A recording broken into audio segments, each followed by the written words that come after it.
Brand new evidence that the White House tried to block the congressional investigation into Benghazi by hiding information that was contained in State Department emails. It's the redaction question in these documents as we start another hour here of America's Newsroom. Morning again, everybody. I'm Martha McCallum. And I'm Bill Hemmer. Good morning as well. As we await a big announcement about a special select committee to investigate Benghazi, new documents coming to light that fuel the claims that there was a deliberate cover-up.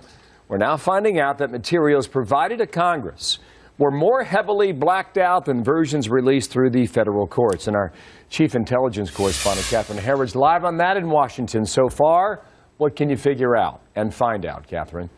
Well, Bill, good morning. These documents reviewed by Fox News show that there are significant differences between the documents released through the federal courts to Judicial Watch and the documents released to the House Government Oversight Committee.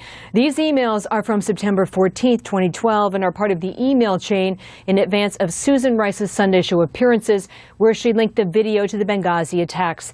The emails there on the left were released by the federal courts, and you could see that the parties on the email chain are identified.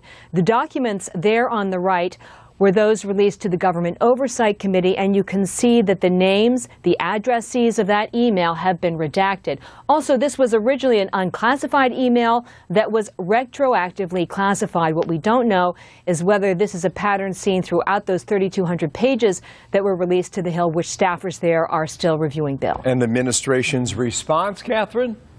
Well, when asked about these claims that there are differences, the White House spokesman insisted at the end of last week that the administration has been more forthcoming than others.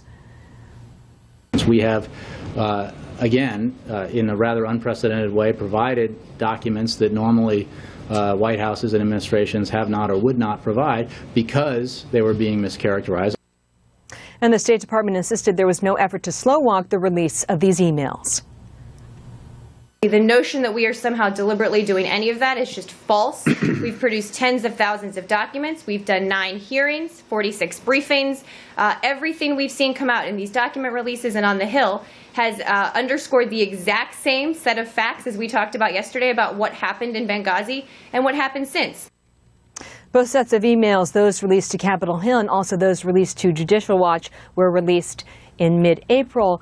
What is suggested by Capitol Hill is that those released to them were sort of forced in their release because of what was going to be made available to Judicial Watch after that lawsuit. So the timing could be interesting as well. Indeed. And more documents. Thank you, Catherine. Catherine Herridge in Washington. Martha has more.